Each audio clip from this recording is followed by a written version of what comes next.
Good morning guys, welcome to my YouTube channel SR Kumar. Friends, आज अपन बात करेंगे लोक देवता कल्लाजी राठौड़ के बारे में। कल्लाजी राठौड़ की ख्याति राजस्थान में बहुत चर्चित है। इनके बारे में बात करेंगे। ये कल्लाजी राठौड़ जेमल मेड़ते के भतीजे और मीराबाई के भतीजे कहलाते थे। मीराबाई इनकी बुआ थी। इनके बारे में अपन बात करेंगे। तो सबसे पहले बात करते हैं अपन इनका जन्म। तो इनका जन्म हुआ था सन 1544 ईस्वी के अंदर। इनका जन्म हुआ था नागौर के एक गांव में, सामलिया गांव में मेड़ता में इनका जन्म हुआ था। मेड़ता तहसील में, जो वर्तमान नागौर जिले में है। तो इनका जन्म हुआ था 1544 ईस्वी में सामलिया गांव मेड़ता में। अगर अपन इनके जन्म में विक्रम संवत की बात करते हैं तो फ्रेंड्स, विक्रम संवत में अपन क्या जोड़ते हैं? 57 की वृद्धि करते हैं। तो ये लगभग हो जाएगा 1601, यानी विक्रम संवत 1601 में इनका जन्म हुआ था। साथ ही इनके पिताजी थे। इनके पिताजी का नाम था आससीन इनका पिताजी का नाम था। और जो इनकी माताजी थी, इनकी माताजी का नाम था श्वेत कंवर। क्या था इनका माताजी का नाम? श्वेत कंवर। ये श्वेत कंवर के पुत्र थे। इनके जो गुरुजी हैं, इनके गुरु थे। गुरु का नाम था गुरु भैरवनाथ, यानी कि भैरवनाथ इनके गुरु है। और इनके गुरुजी की जो अभी छतरी हैं वो चित्तौड़गढ़ दुर्ग में है, जिसे भैरवपोल के नाम से भी जाना जाता है। और इनकी छतरी के सामने ही कल्लाजी राठौड़ की भी छतरी है।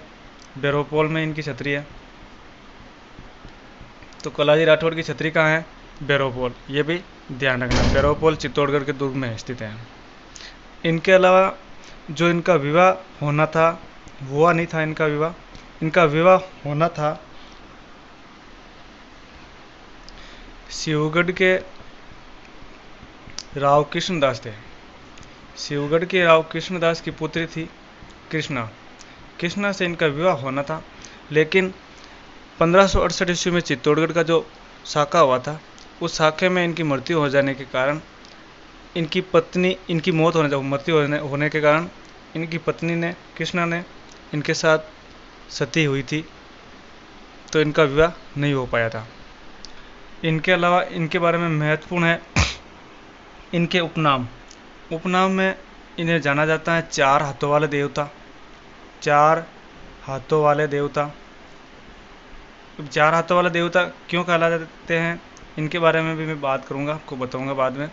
चार हाथों वाले देवता कहलाते हैं। इसके साथ ही ये शेषनाग के अवतार के नाम से भी जाने जाते हैं। तो ये दो तो इनके बारे में जो नाम है, शेषनाग के अवतार और चार हाथों वाले देवता, ये महत्वपूर्ण है। इनके बारे में कई बार क्वेश्चन पूछा जाता है, फ्रेंड्स याद रखना। इनके अलावा चतुर्भुज भी इनके नाम है, या फिर दो सिर वाले देवता भी है इनका नाम, दो सिर वाले देवता। या फिर इनका और एक अन्य नाम है बाल ब्रह्मचारी, ये भी इनके नाम है, या बाल ब्रह्मचारी के नाम से भी इन्हें जाना जाता है। याद रखना फ्रेंड्स।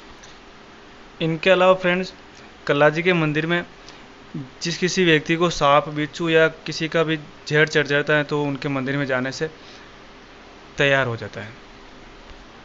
इनके अलावा ये जो 1568 ईस्वी में अकबर ने जब चित्तौड़गढ़ दुर्ग पर अधिकार करने का प्रयास किया था, उस समय अकबर जब दिन में पत्थरबाजी करता था और या गोलेबारी करता था चित्तौड़गढ़ दुर्ग में, तो ये रात को उस दुर्ग की मरम्मत करवाता था। तो उस समय ये जख्मी हो गए थे एक दिन, जब अकबर की एक बंदूक थी, उस बंदूक का नाम था संग्राम। क्या नाम था? संग्राम।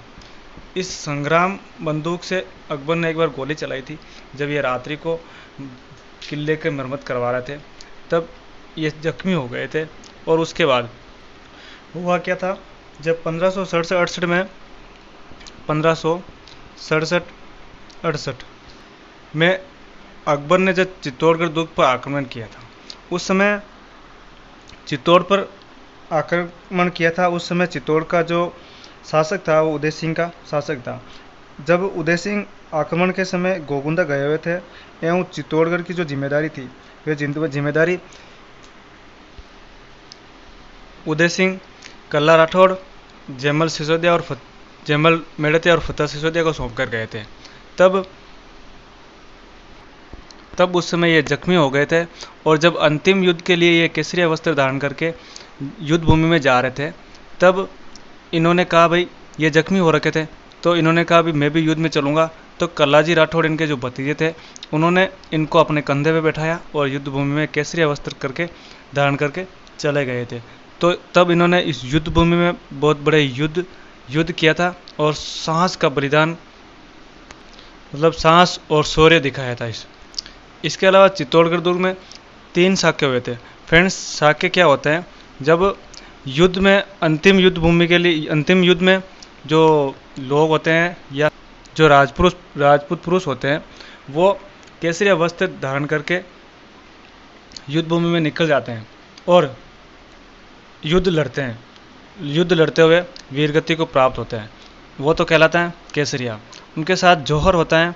जब राजपूत जो स्त्रियां होती हैं वो अपने आत्मसम्मान की रक्षा के लिए अग्नि के कुंड में कूद जाती हैं और अपने जीवन का बलिदान कर देती है, वो कहलाता है जौहर।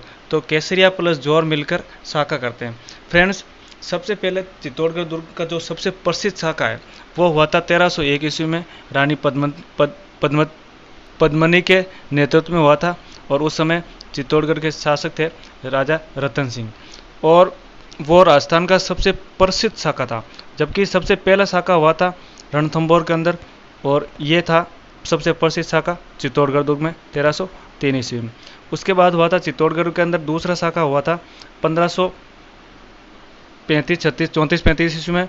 वो हुआ था हमीरदेव चौहान के समय में हुआ था और उनकी नानी थी कर्णावती के नेतृत्व में हुआ था। और तीसरा हुआ था 1568 में जयमल राठौड़ और फतेह सिसोदिया के नेतृत्व में। तो ये था इनके बारे में इतिहास। और कल्लाजी के बारे में अपन और बात करेंगे तो इस युद्ध में कल्लाजी राठौड़, जयमल राठौड़, फतेह सिसोदिया ये सब वीरगति को प्राप्त हो गए थे। तब 1567 में युद्ध हुआ था और 1568 में अकबर ने चित्तौड़गढ़ पर अधिकार कर लिया था। उसके बाद जो कल्लाजी की छतरी है, फ्रेंड्स, कल्लाजी की छतरी है ये मैंने बता दिया था आपको, चित्तौड़ दुर्ग के अंदर है।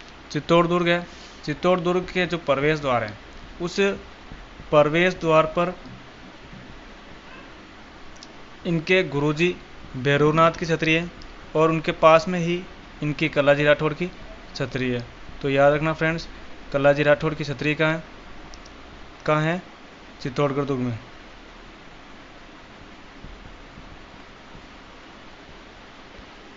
इनके अलावा फ्रेंड्स जो कल्लाजी राठौड़ की सिद्धपीठ है वो रनेला चित्तौड़ में है और इनका मुख्य मंदिर है सामलिया डूंगरपुर में है। इनके वहाँ पर इनके काले पत्थर की पूजा होती है और इनकी जो कुलदेवी है यानी कल्लाजी राठौड़ की जो कुलदेवी है वह है नागनेची माता। तो अपने ये थे कल्लाजी राठौड़।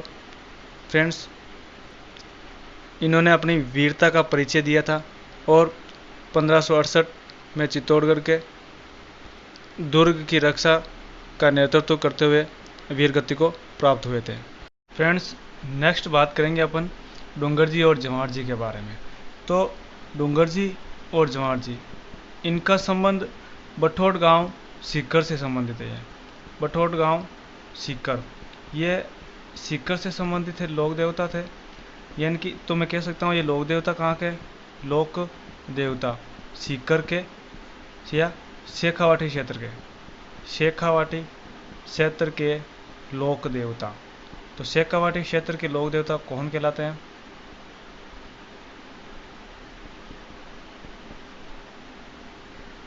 डूंगर जी और जवाहर जी। इनके बारे में कई बार क्वेश्चन आता है। फ्रेंड्स, ये पहले क्या थे? डाकू थे। ये पहले डाकू थे और इन्होंने जो अमीर लोग थे ये अमीरों का धन लूटकर या जो अंग्रेज़ लोग थे उनका धन लूटकर ये गरीबों में बांट देते थे। तो एक बार अंग्रेज़ों ने इन्हें बंदी बना लिया था, इनको कैद कर लिया था कैद करके आगरा जेल में इन्हें कैद की रखा था। कहाँ रखा था? आगरा जेल में। आगरा जेल में कैद रखने के बाद इनका जो भतीजा था, भतीजा कौन था इनका? जवाहर जी। डूंगर जी का जो भतीजा था जवाहर जी, जवाहर जी ने, ये स्वयं जवाहर जी और इनके दो साथी थे इनका, कृष्णा मीणा और लोठिया जाट, ये इनके दो साथी थे। ये दोनों घर जाते हैं और जवाहर जी मतलब डूंगर जी को जेल से, आगरा जेल से छुड़ा लेते हैं। छुड़ा लेने के बाद ये सीधे चले जाते हैं कहाँ? नसीराबाद छावनी में। और इनका संबंध नसीराबाद छावनी से भी होता है। ये नसीराबाद छावनी में चले जाते हैं। उस समय 1857 की क्रांति चल रही थी। यह वहाँ पर छावनी में चले जाते हैं और वहाँ पर इन्होंने नसीराबाद छावनी को काफ़ी लूटमार करते हैं।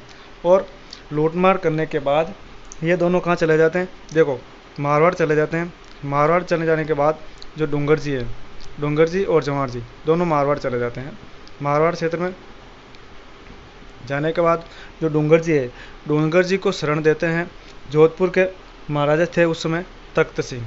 कौन थे उस समय? जोधपुर के महाराजा थे तख्त सिंह। तख्त सिंह इनको वहाँ पे शरण देते हैं और ये वहाँ पे रहते हैं और लोक देवता बन जाते हैं और भक्ति में लीन हो जाते हैं। और इधर ये जवाहर जी है, जवाहर जी को शरण देते हैं। बीकानेर के शासक है उस समय, इनको शरण देते हैं। बीकानेर के शासक थे, बीकानेर के शासक थे रतन सिंह। रतन सिंह इनको शरण देते हैं। तो फ्रेंड्स, इनके बारे में क्वेश्चन आता है कि वह लोक देवता जो 1857 की क्रांति के समकालीन है, वह लोक देवता जो 1857 की क्रांति के समकालीन है, तो वो कौन है? डूंगर जी। ये तो थे लोक देवता। इनके अलावा एक लोक देवी है जिनका भी संबंध है 1857 की क्रांति से, जो आबुआ के ठाकुर कुशाल सिंह है। कुशाल सिंह की लोक देवी के नाम से भी जाना जाता है। और वो लोक देवी है सुगाली माता।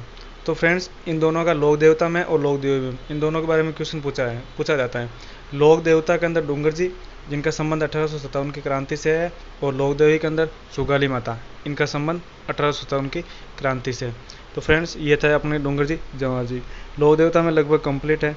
फ्रेंड्स, अगर वीडियो पसंद आए तो लाइक, शेयर एंड सब्सक्राइब जरूर करना। Thank you. जय हिंद।